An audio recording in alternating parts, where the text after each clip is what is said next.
Hello, students and teachers.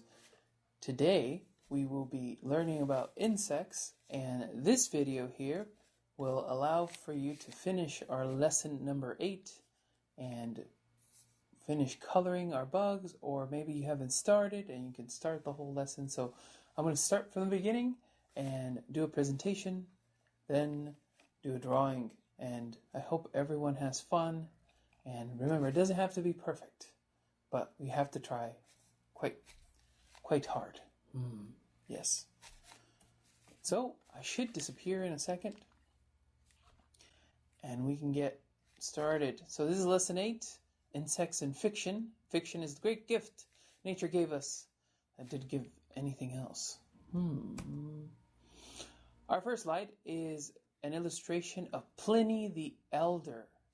And why is Pliny the Elder important, and why is this 18th century illustration important? Well, it gives us a clue of what he looked like, and it gives us the man who named insects. He conjured up a word called entomos, which means notch body or divided. This is how he described insects. The word insect was then created by translating Pliny the Elder's book in 1601, and instead of using the word entomos, they use the word insects, which means in sections. So that makes perfect sense, right? So whenever you look at an ant, you can see all its little parts are in sections, right? Insects normally have 6 legs, as you can see in this diagram, and there's their head, thorax, and abdomen are their main parts. That's how you can separate what gives them their name. Other characteristics of insects, as well as all arthropods. Arthropods are the group of life that insects are part of. They have exoskeletons, meaning their skeleton is on the outside instead of on the inside. And that provides them with a great deal of strength for their size, as well as mobility, meaning they're very fast. And that's why they're able to beat their wings extremely quickly. However, because their skeleton's on the outside, they have to take it off from time to time. And how do they do that? Well, they go and they suck in a bunch of air or water, and they push off their skin.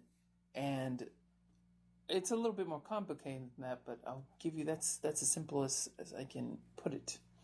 And so they come out of their skin and they grow even bigger than they were before.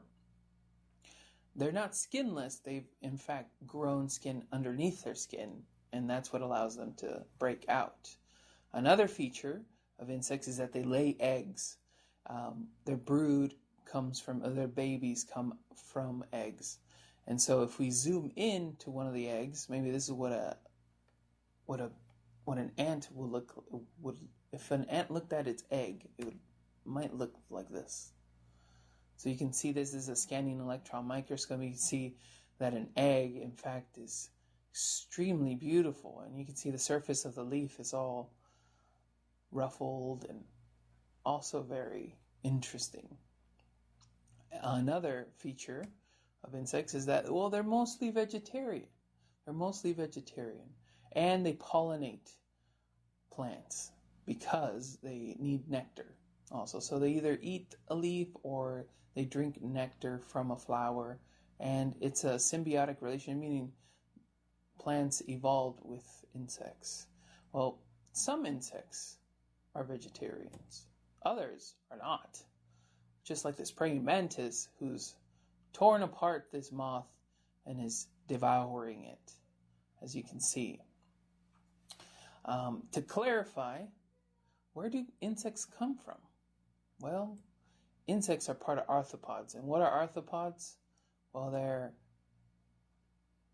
crabs, shrimp, and lobsters, and any sea creature that has an exoskeleton, meaning their skeleton's on the outside, a hard shell and soft inside.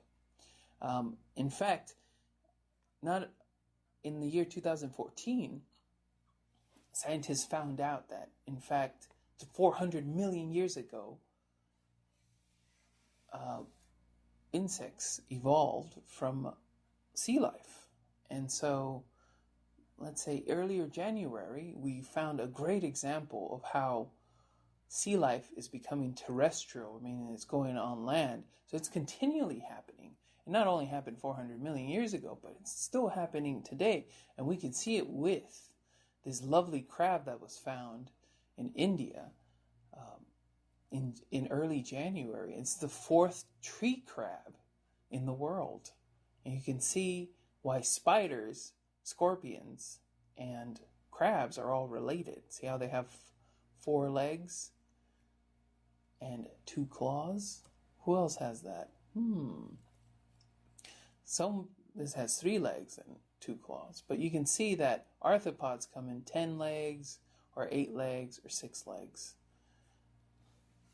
That said, well, what kind of insects are there? Type of insects.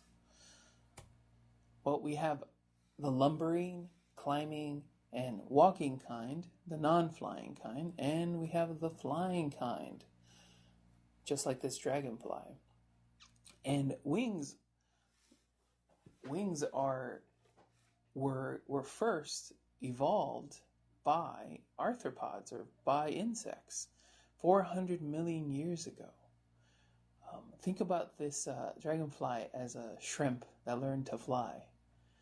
Because in fact, based on fossils, we can see that there are 3 ways that, well, shrimp or sea life learned to fly, and it was B, C, or D. And B is maybe the wing came from a gill that fish used to absorb oxygen. Or C, maybe it was an arm that then turned into a wing. Or D, maybe the skin decided to pull away and become wings. So that's the way wings were evolved, or the idea, the way scientists think wings evolved.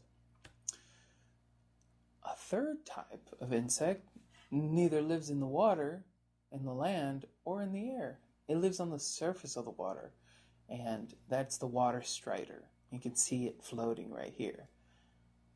You probably see it if you go to any pond or river or creek. Okay, next,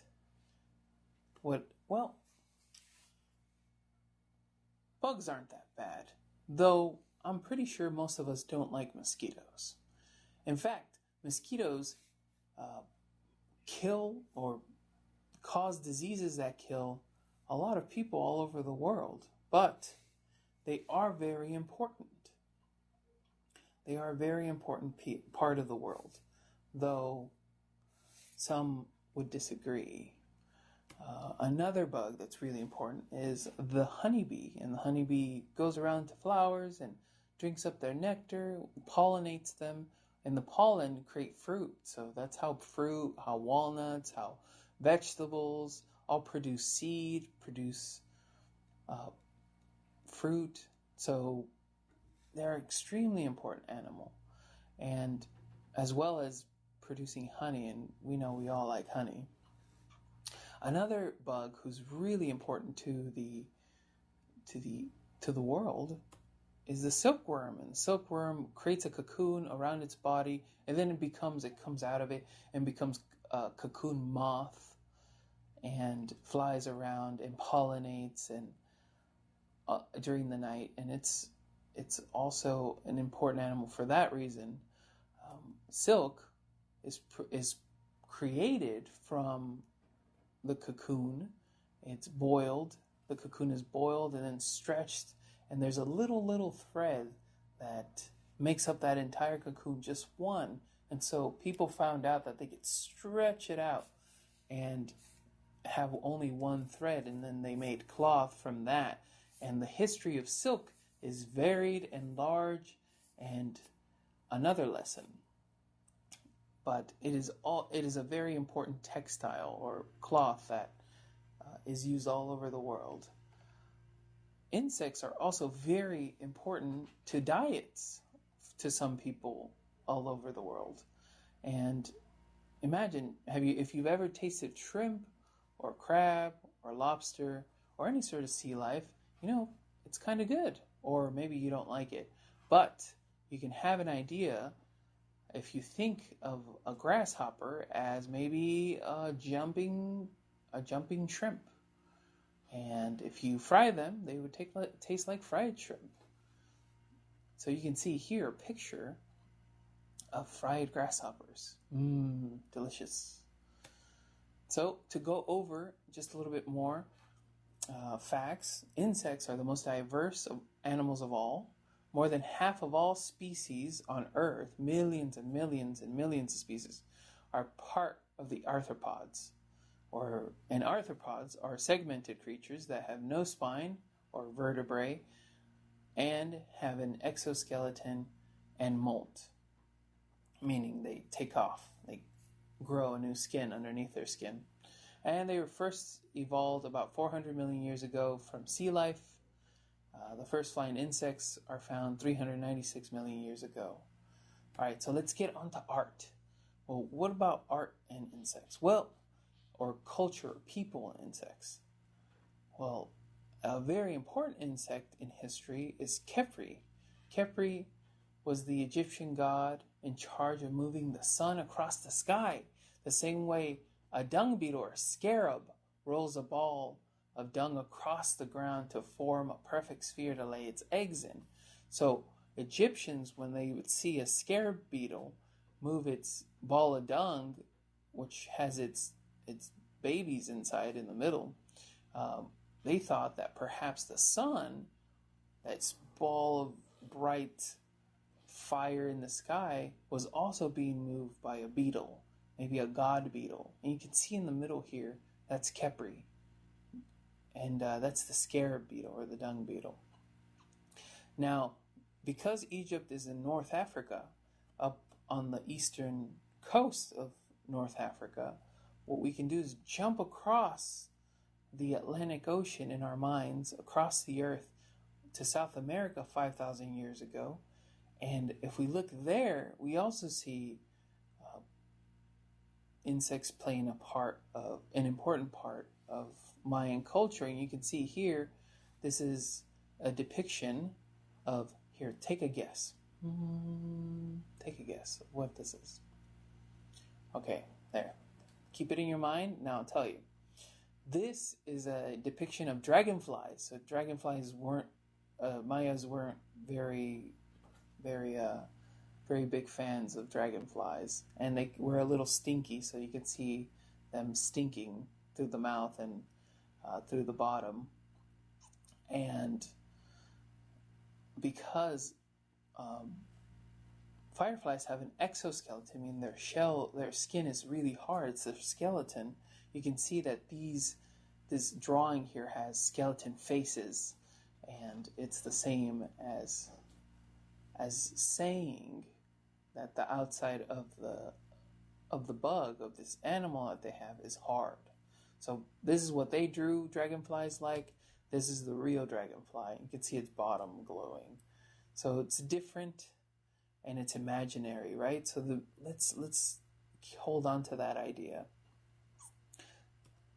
If we go 4,000 years into the future, in the 1600s, 1700s, you have scientists looking at insects with a scientific eye and trying to see all the small details, trying to separate them into groups and seeing what's related to what.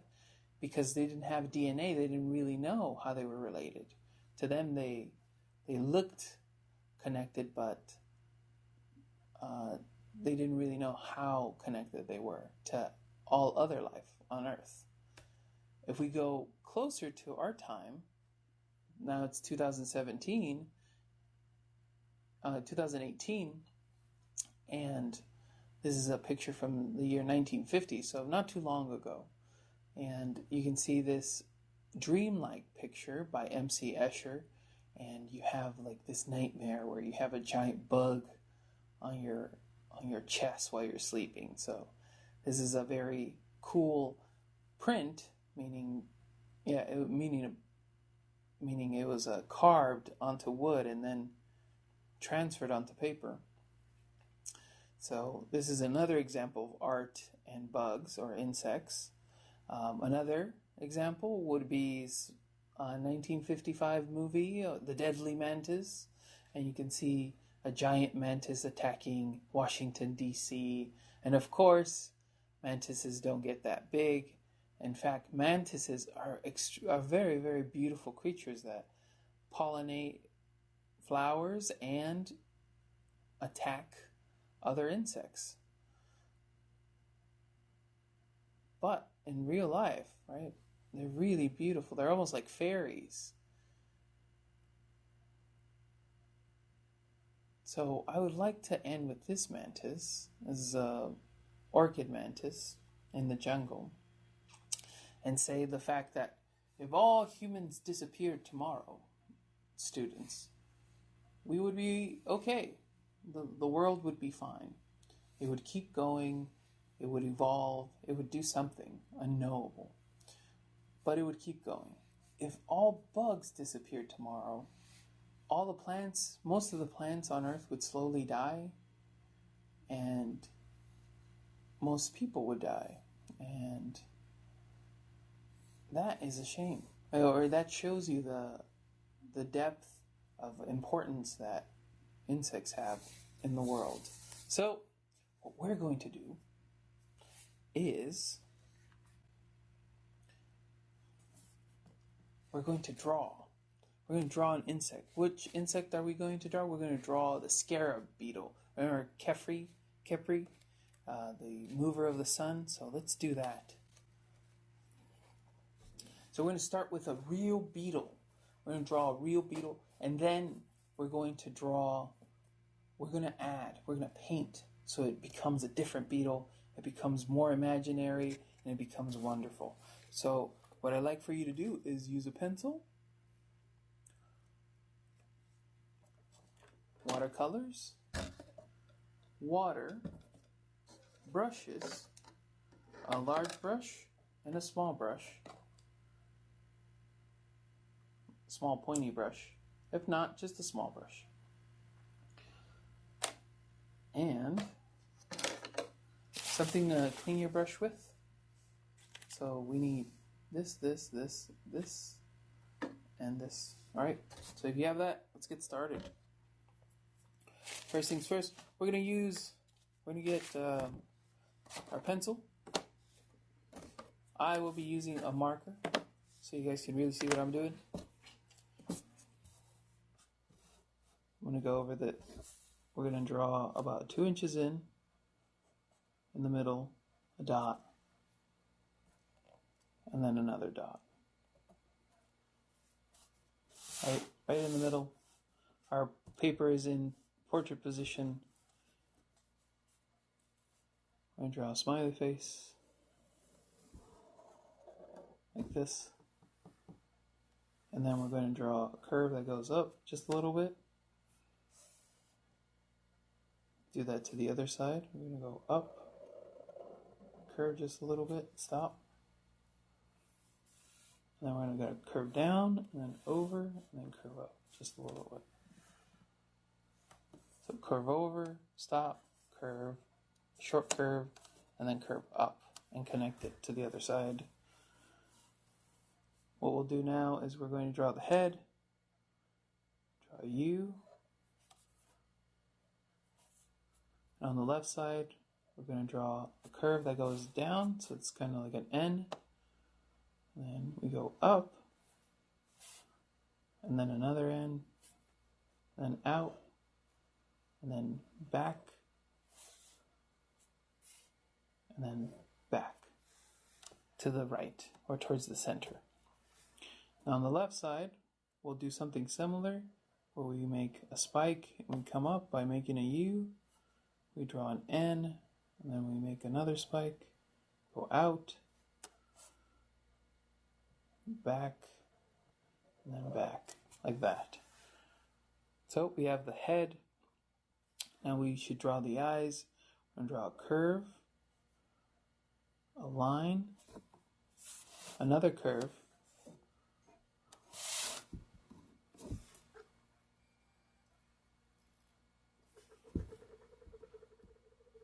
curve to the left, like that. On the right, curve to the right, stop, and curve down, and then flatten, or a diagonal line to the right and down. And that's how you would draw the eye. Let's zoom out.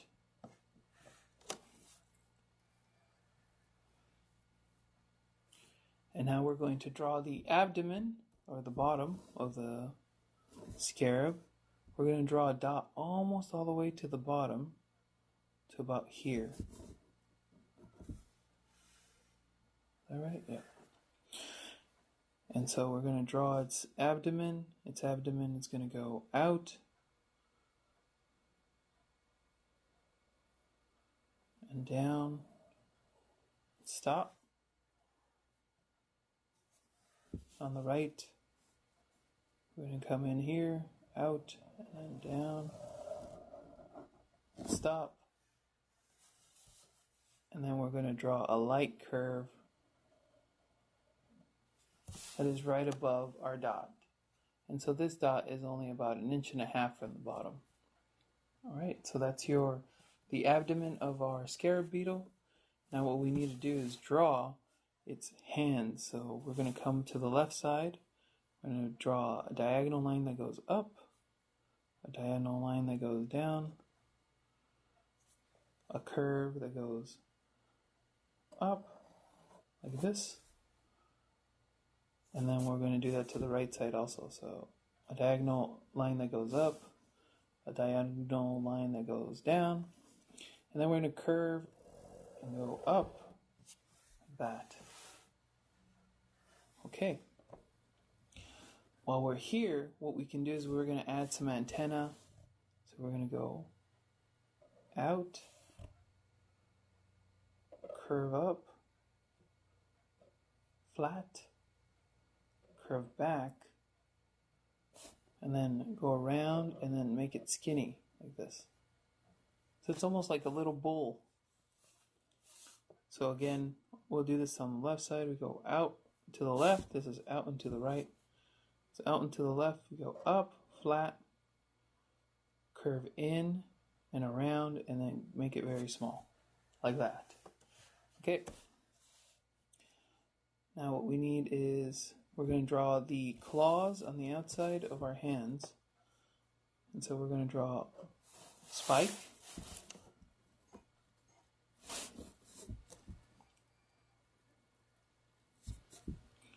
Another spike. And then we're going to go out, you, out, you, out, you, out, you, then down, and then a spike for the elbow. Let's do that on the right side also. Spike, spike, out, you, out, you, out, you, down, V on the bottom. So try and do that. That's its arms. Okay, if you've done that, what we're going to do is we're going to draw its bottom legs. This is how we do it. We go to the abdomen and we're going to come down to about the middle part right here. And we're going to draw a line that goes up. And on the left side, a line that goes up. And then right above it, on the left side, we're going to draw a curve. A curve that goes then down, like that. And then it goes in. And then what I want you to do once it goes in, remember how you draw Christmas trees? You go 1, 2, 3, line. And you're going to do that to the right side also. So curve down, curve all the way down, in, and then Christmas tree. Out, in, out, in, out, in, line. Okay, now we're going to go to the left side, and we're going to make a line that curves so that this gets bigger at the end.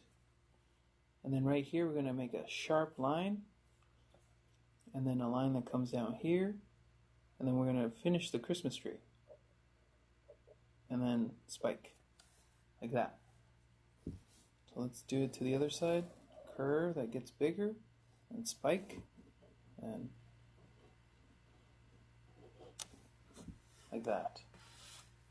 Fantastic. Now, because insects normally have 6 legs, we're going to add our last 2 legs here. So let's do that. So we're going to go out, here, down, do this to the left side also, up and out, down, okay. On the right side, we're going to go diagonal down,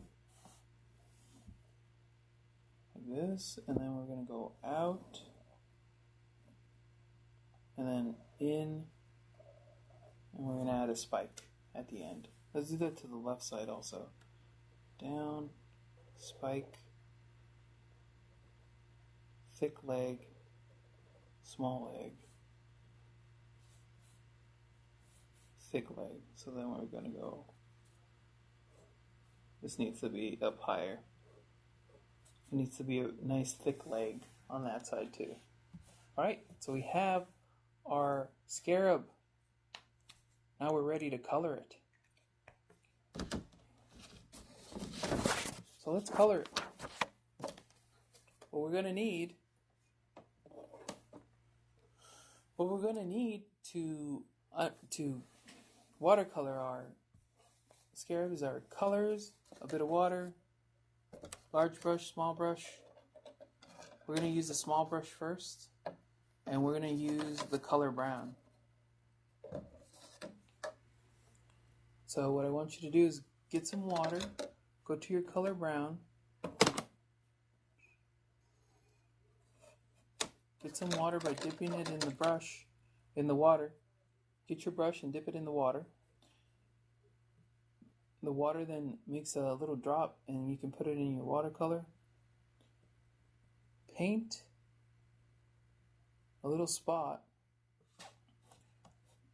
and then go dip your brush in the water again, and then get a little bit of water. And look, it made a light color, and that's what we need. We need a light brown color.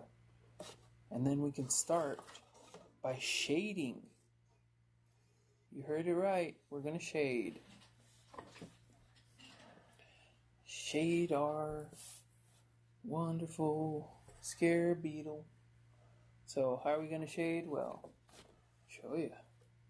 First things first, we're going to start with, let's start with the arm right here. And so what I do is I have my brown color, and I'm going to say light is coming this way. So I'm going to put color here, here, and here.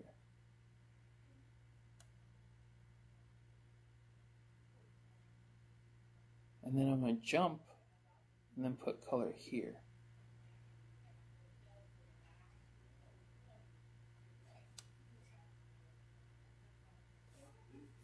Okay, now I'm going to go down here and do this leg here. So I'm going to put color here, and here, and here. So only on this side. Okay, it has to be darkest right here on this side. And then I'm going to get some more color. Add it to my water. And then I need color here, and then here, on this right side. And then in the middle, in the Christmas tree, only in the middles. Okay, let's go back to the top. We're gonna start putting color on the shell, and then the antenna and the head. So we want color here, and jump, and then back here. Maybe just color it here dark. And then here we're going to add color again to the edge. But the very, very edges, try to leave white. Till about this spike right here, and then that's when we can color in the spikes with brown. Okay, now we're going to get the brown and we're going to draw this shape with our small brush.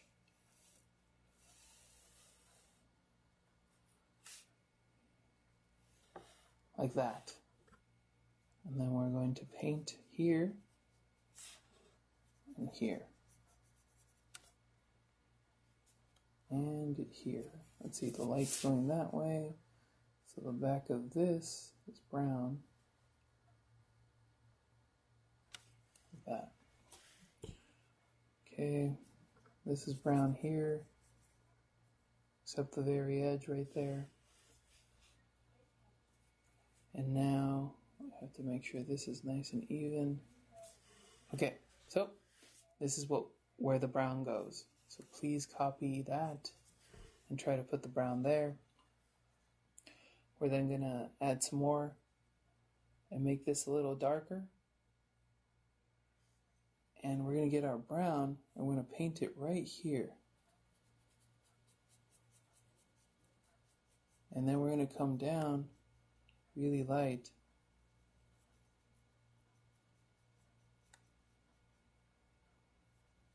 And then add color, this brown in this shape.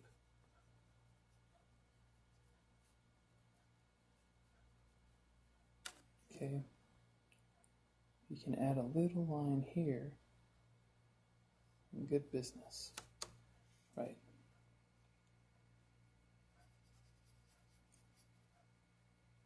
So I'm painting now to the left in little dashes and leaving this to be the darkest part. Okay. Now I'm going to get this darker part and then add it here.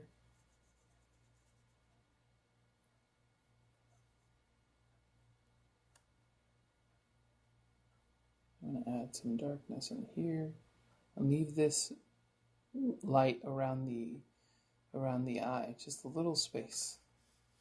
Okay. Now we're going to put brown here on the edge.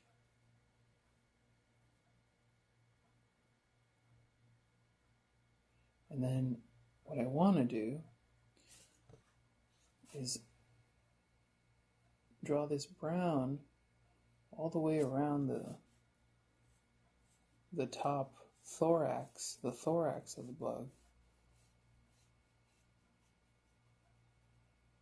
but not touch the edge. Not touch the edge of it, except for right here, on this little corner right here. That's about it. Everywhere else we're going to avoid the edges of our lines. Like that. Except right here. We shouldn't be able to see any line there. Okay, that's perfect. We're going to add some more brown, get a little bit more color, mix it around. Okay. And now once you have that, we're going to draw a shape, like paint back and forth this way. Like this.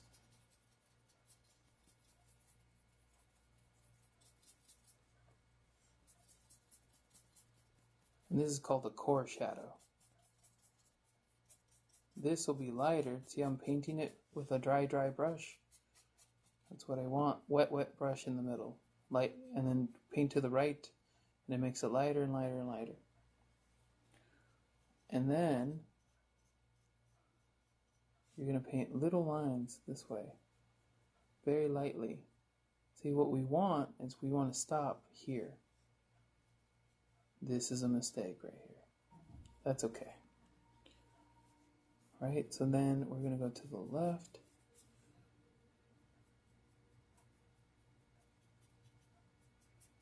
And then lightly color it.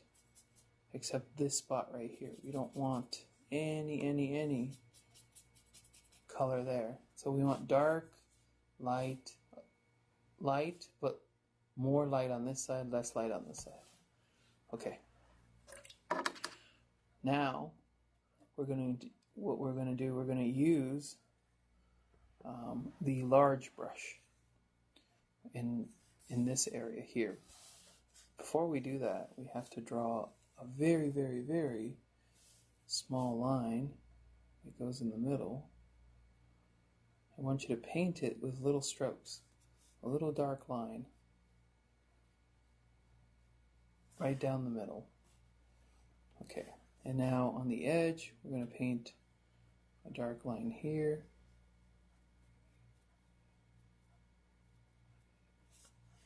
And then you're going to stop there.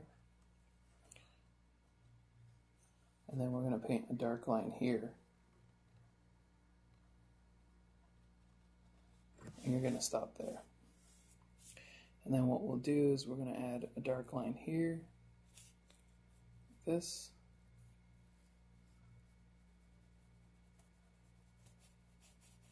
And then darkness up here. And see how I'm doing it in little lines there? That's what tricks the eye into thinking this is shiny.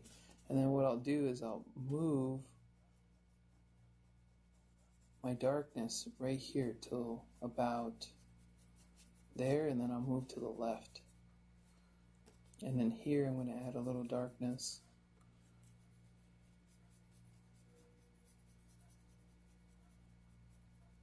And what this is doing is that the light's bouncing off of it. And then that says that this up here, because of that, is a little lighter. It's a little darker, but it doesn't have to be dark by much.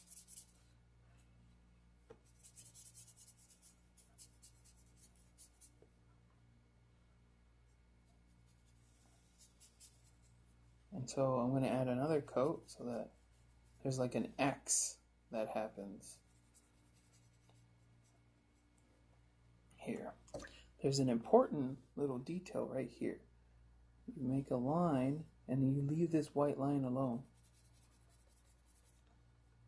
And then what you want to do, you can actually color this whole part right here dark and go left to right here. And it's going to make that part nice and dark. And you can pull away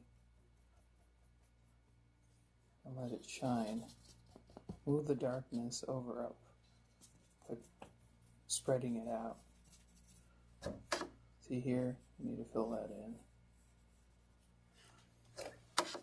Okay, and now I'm going to use the large brush.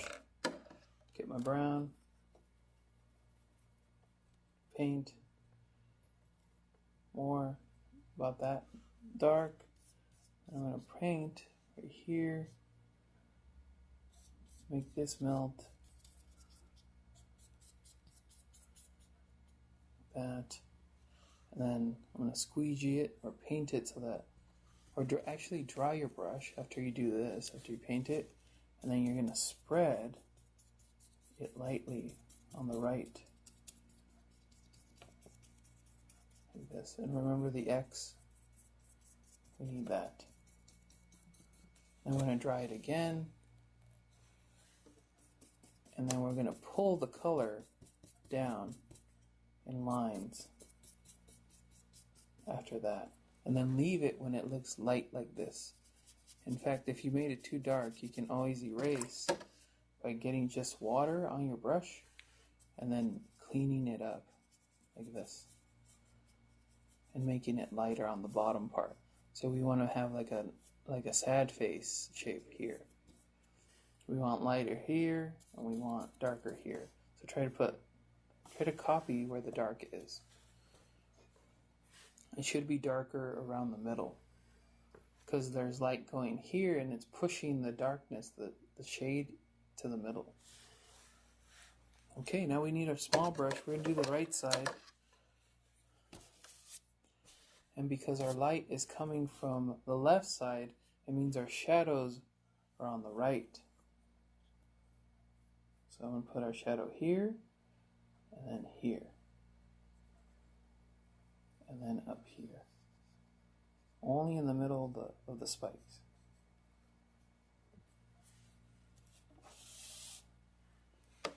See? And so it's on the right side, so that means that here it's very dark. And then on this side, it's darker. So you jump.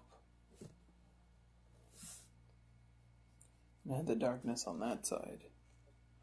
And then down here, darkness is down here on the right. And then in the middle, at the bottom where the Christmas trees are. And then under here. So see, now we have everything shaded. Isn't that amazing?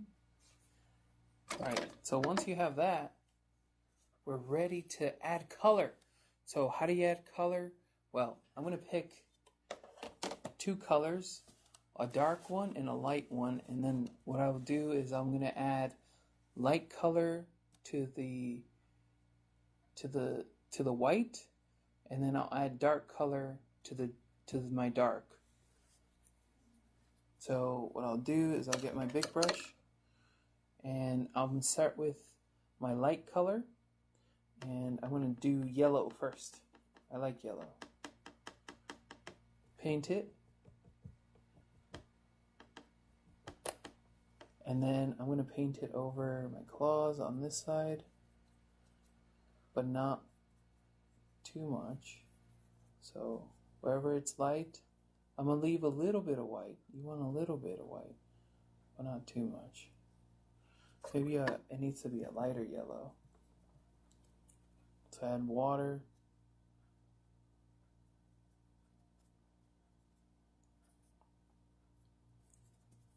And just tap, tap, tap, tap the lighter parts.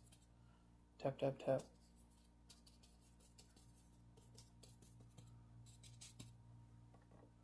It's called tache.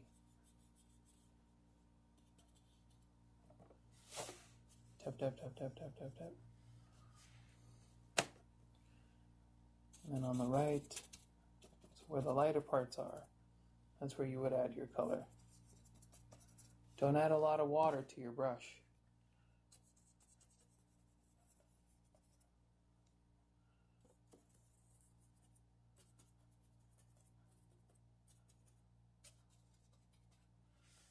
Your eyes, if you guys are wondering how they're colored, are specific. So if I wanted to make them, they're the last thing you do.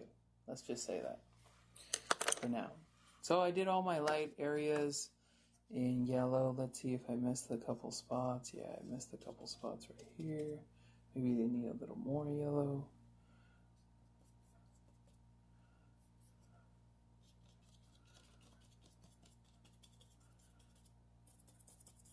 And on this side.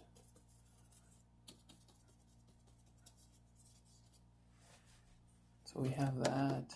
Oh, I missed a spot right here.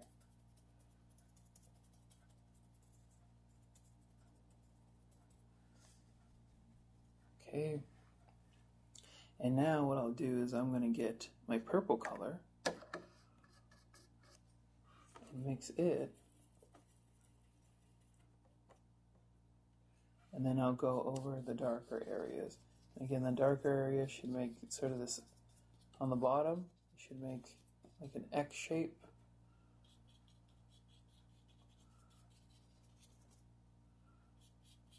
On the edge here.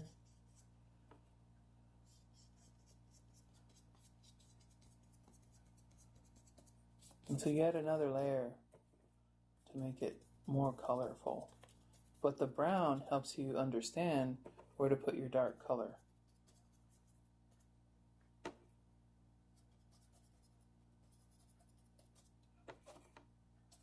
See, this is the darkest area.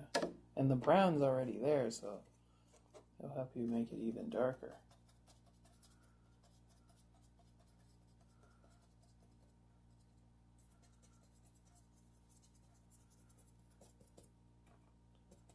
see, we put there and there some color.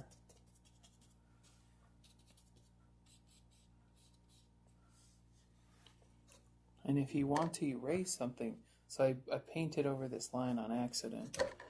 So again, clean your brush, dry it out. And then what you can do is pull is erase color where you think the light is hitting the shell.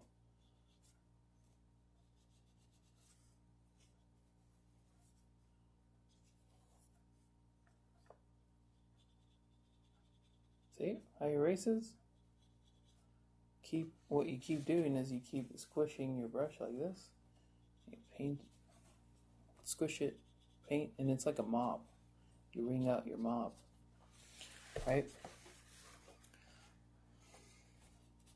So now that you have sort of two colors on most of it, you can, I think I missed maybe this part, my purple, this part here.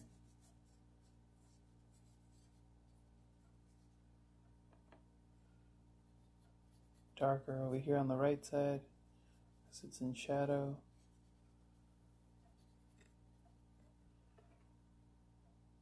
Right, and then on the right, here, here, here. Right, wherever I put the brown, you put another color, a darker color. And then you're able to really make it beautiful.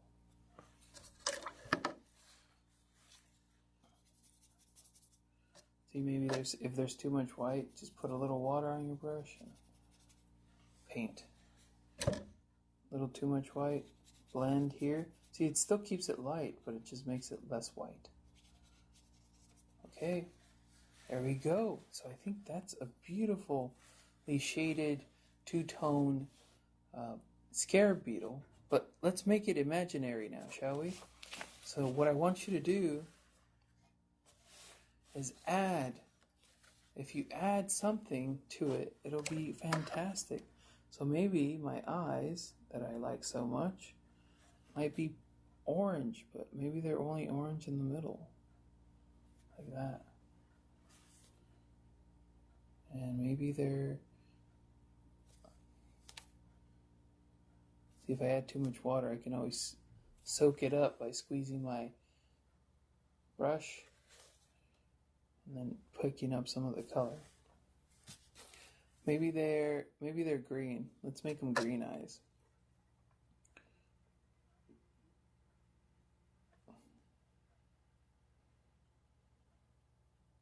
Green orange eyes, like that. And let me do that to the right side. Ooh. Okay, and maybe my antennas have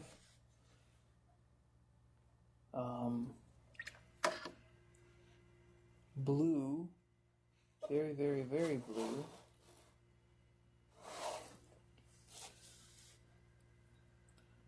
Little loops on them.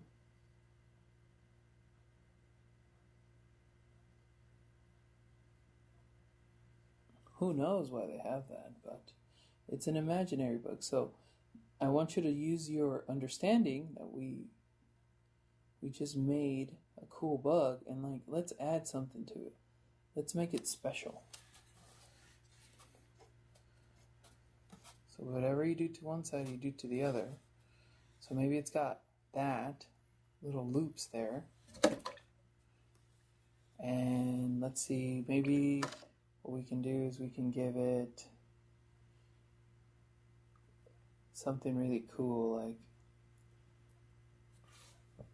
curls on the end here. On every single one of these claws, there's like these curls that come out. Maybe it scares away snakes or something. You never know. Bugs or insects are magnificent at doing whatever they want with their bodies. Right? And then instead of making them like that, just orange, maybe the tips of them are yellow. So I paint the tips yellow.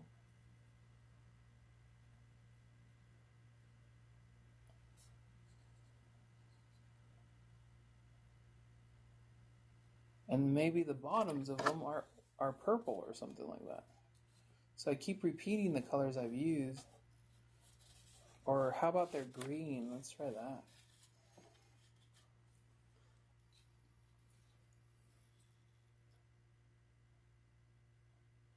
Yeah, I like that.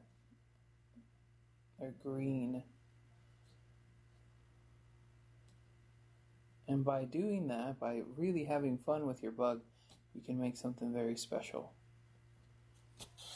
For the bottom, maybe what I'll do is just like I have blue hairs up here, I'm going to wash my brush and then maybe get a little water, mix the blue really well, really strong, and use the very tip. And then maybe I'm going to put, because I've seen furry beetles, little blue hairs all over the leg, both of them, and only on one side.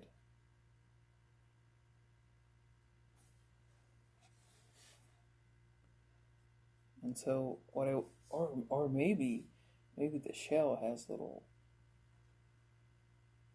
tiny blue hairs. I mean, yeah, that'd be weird, wouldn't it?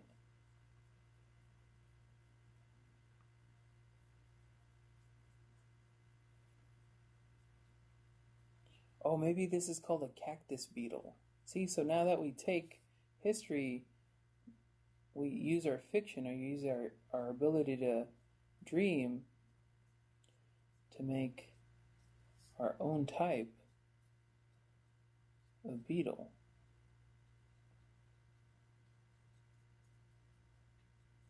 So this is an example of turning something you know to something uncommon, something you don't know, or you don't see every day. So it's almost like a tarantula body.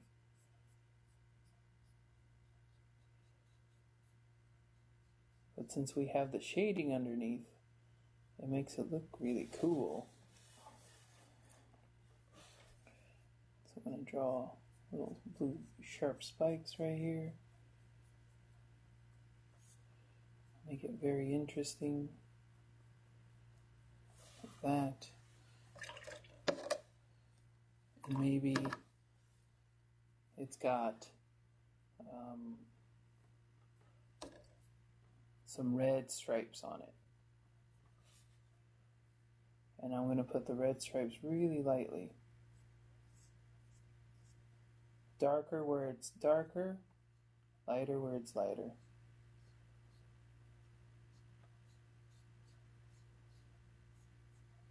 So I paint darker by pushing down more.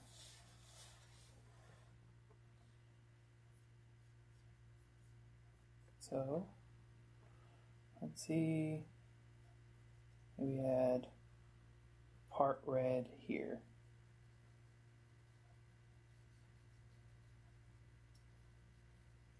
And do that. Alright, so I have my bug. What I would like for you to do is to make something spectacular and have a lot of fun. I hope everyone learned how to shade a little bit. Please pause the video at any time and look it over a whole bunch of times. But hope everyone had fun. I hope we learned a little bit about insects, and well, I'll see you around in a couple weeks. All right, bye-bye.